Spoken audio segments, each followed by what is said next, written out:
guiding you through the wonderful content that we have.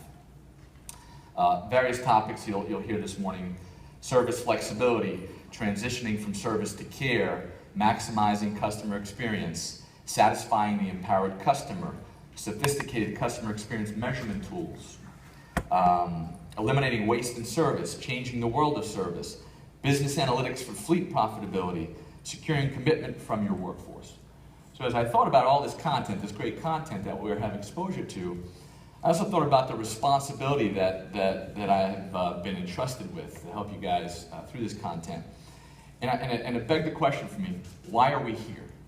Not why are we here as in the existential why are we here, but why are we here in terms of why did we leave our homes for this week during the holiday? Why did we ask our bosses to make us the person to come?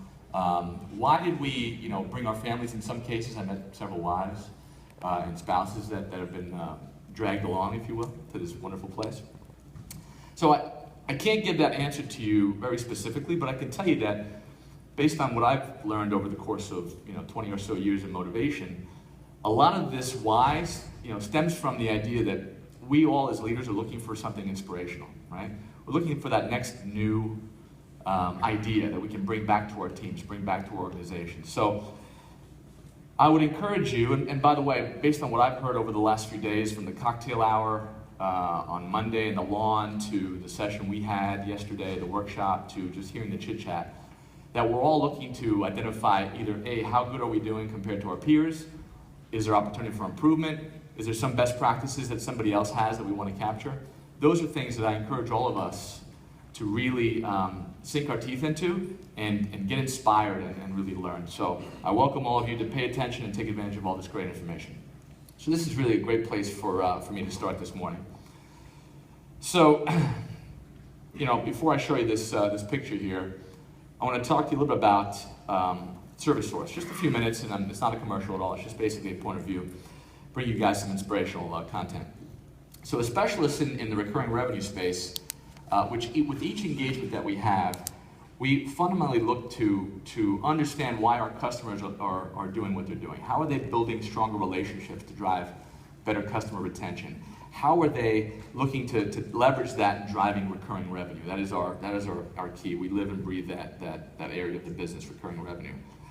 So I want to bring you some of these insights, and I'm going to do it in the sense of our experience in other industries, and hopefully you'll be able to pull a couple nuggets out as to why this is critical for the industrial space. So I'm going to leverage information that comes, our experience that comes from software as a service marketplace and information services, digital information services, media. And you'll see some of the parallels hopefully here in a second. So let me start by saying, asking the question, who here has an asset in their market out in the field where you're drawing recurring revenue from? Raise your hand. Service contract, service revenue, some recurring revenue. Who has that in their portfolio of revenue streams, right? Everybody should be raising their hand, right? We all have some sort of an asset in the field.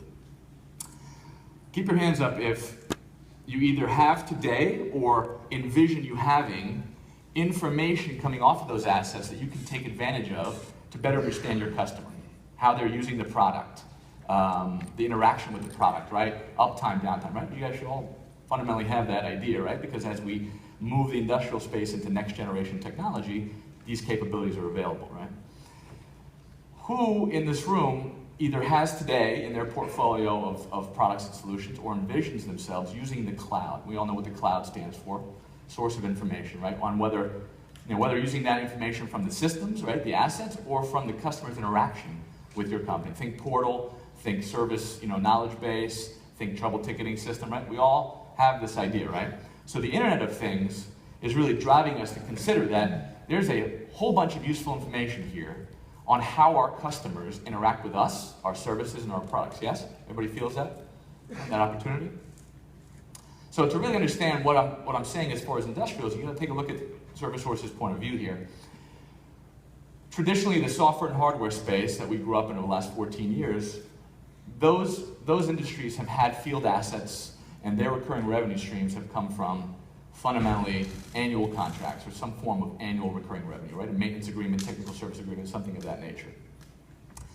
As we looked at that software space evolving into the SaaS world, That SaaS world requires a totally different engagement with a customer, right? Because it's not just your first-time sale, it's your ongoing subscription revenue or usage or consumption revenue that you're looking to get from your customers, yeah?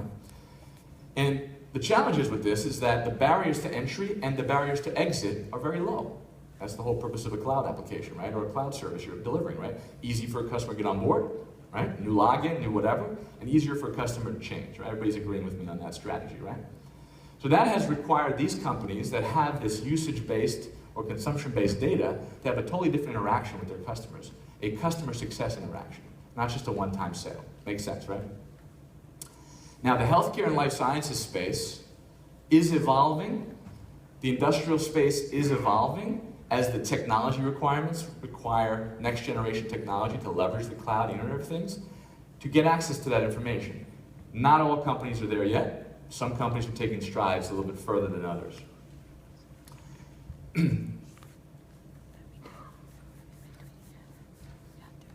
So now let me shift your attention to this idea of the marketplace, right? So we're all familiar with this concept of using, right? We're paying for use, we're paying for a service, we're paying for it, right? Some companies in the consumer space, like Spotify and Zipcar, we've all heard of these organizations, yeah? In the consumer space, it sort of started, grown up in that market space. As we mentioned, Salesforce as an example, in the SaaS, the evolution of software into the SaaS space, are requiring new ways to interact with their customers. But I'm going to draw your attention to companies like Rolls-Royce and Philips, and if we have representatives here, I'm sure you'll have the details behind this. But these organizations are finding ways to drive more recurring revenue from usage, right? Consumption-based data, right? Hours of operation, paid by the scan, paid by the drip in some cases, right, in the medical space. And again, with that information comes a tremendous amount of responsibility to have better interaction with your customer. Ultimately, all of this, right, interaction, this rich data requires us to look at our interaction with our customers a little bit differently. So I would encourage you guys to think about this for a moment. It all starts with this idea of aggregating valuable information. Static information from service agreements, information that's on the cloud, information on usage, how many times over time has a system or a customer interacted with me, to give me a good, complete picture of how to best approach that customer. From there, companies that are experiencing success in this space are looking at building a very complete and robust picture of their customer, right? Bringing more information to the table, not just